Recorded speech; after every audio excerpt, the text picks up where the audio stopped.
Hey co-reporters, welcome back. Well, my channel members, welcome back to my channel. So if you're watching this a little bit later on, this is one of those special videos that I like to make and release early for my channel members. If you want to become one, help support the channel, head over to youtube.com/gracereport/join to get access to early videos like this. So guys, I was getting ready to shoot today's videos, and there are a lot of them today. And luckily for me, Kale and Vee released the latest episode of their Baby Mamas No Dramas podcast early on in the morning. So I was really able to listen to it. And so they're back to spilling a little bit more tea again. So as you can tell by the title, Vee really opened up this episode and became super vulnerable and shared a story that I had never heard before. On this week's episode of Baby Mamas No Drama, Vee revealed that she had an ex-boyfriend who got physical with her at some point. We're gonna get around to that in this recap, but let's just head over to the beginning and start from there. So things really start to get personal on this podcast episode when the girls discuss Khloe Kardashian claiming that she never accepted Tristan Thompson's engagement. And then Kale and Vee say that they don't believe Khloe. They're like, no, that's not possible because you were walking around with that big engagement ring for at least 9 months. So you did accept that engagement. You just want to convince yourself that you didn't for whatever reason. And this is something that is normal of people who are in abusive relationships. They try to convince themselves of things that are simply not true. And so speaking of that, Kale's like, listen, I was the same. I used to say a lot of stuff about Chris to like my friends, like just trying to convince myself that I would never get back with him, but I kept doing it. And she literally calls herself and Chris Lopez the white trash version of Khloe Kardashian and Tristan Thompson. Gagged. She gagged me, you guys. I was like, wow, I was not expecting that. So she really does go and draw parallels between her and Chris's toxic relationship and Khloe and Tristan's toxic relationship. And she would say that sometimes she would reveal some of the really nasty things that Chris would do and say to her friends, hoping that it would make her feel more accountable to herself to not take him back. You know what I mean? It's like, you tell your friend, oh my God, this guy treats me so bad. He called me this.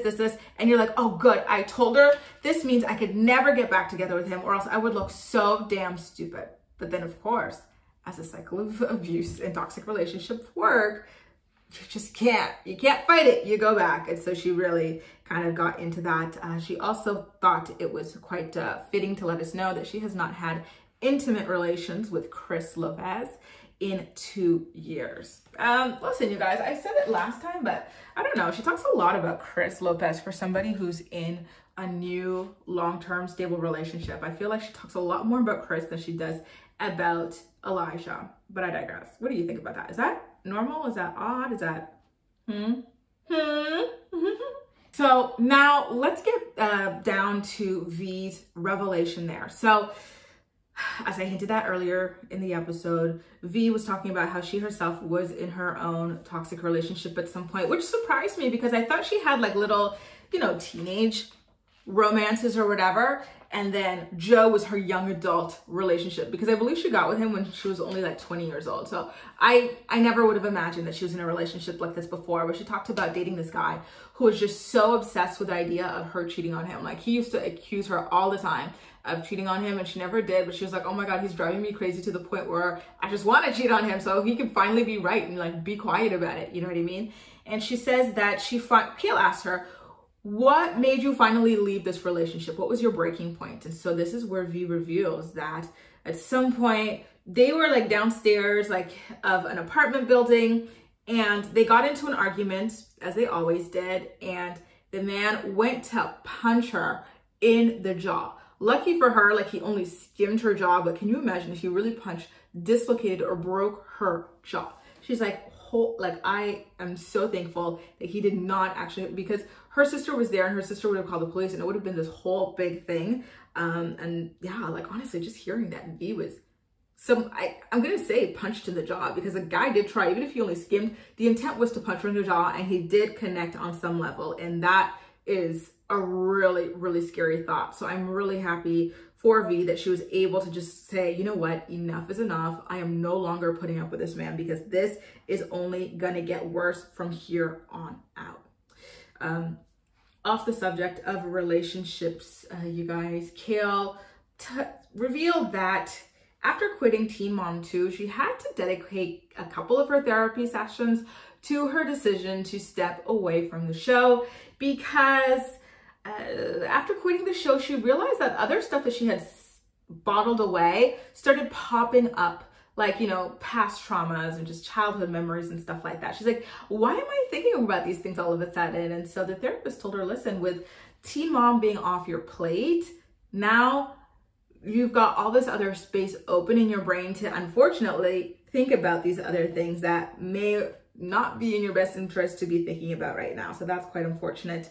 And in other unfortunate news, as you guys are aware from past recaps, Kale and Elijah have been welcoming barn cats into their home. Well, not their home, into their barn, feral cats. They're there to chase the mice and stuff like that, keep them away. And one of them unfortunately died recently, and it was Lux who discovered him. Lux saw the cat sleeping in the barn, went to Kale, was like, hey, I'm trying to wake our cat up, but he's not waking up. Like, can you help me? Come. And so Kale goes, and yeah, that's when she realizes that the cat unfortunately had passed away. She suspects that the cat ate something poisonous, but she's not sure. And it was a pair of cats. So there were two, listen, she had multiple cats, but there were two in particular, this one that just passed away and another one that were super duper close. So ever since the one that passed away died, the other half of the pair has been staying inside the house because I guess it just can't stand to be out there without its other half. And that really broke my heart. You guys know I hate cats. It's not that I hate cats. I have a literal phobia of cats. I can't be in a room with cats. I don't want to touch your cat. I don't want to look it in the eye. Oh, and the worst of all is when those things meow. Oh my God. Oh my God. I'm terrified of those things. So, and it still touched my heart, you know, so that's how sad it is. She's like, one day we were just like looking, the cat was like in the window, like, I could just hear the meow. And then they open the door and the cat just comes in, and they never had the heart to kick it back out. So I thought that was quite nice. Anyway, you guys, let me know what you thought about the latest episode of Baby Mamas No Drama. Is Kale right? Are she and Chris really the white trash version of Chloe and Tristan? Should she get a cake to celebrate 2 years without having intimate relations with Chris Lopez? How do you feel about Vee opening up about her past domestic violence relationship? Let me know what you thought about every part of this episode in the comment section down below. And as usual, we'll chat. Again, if you want to join the channel membership, get access to videos like this early, head over to youtube.com/gracereport/join to sign up. That's all for now. Thank you so much for watching, and I'll see you next time.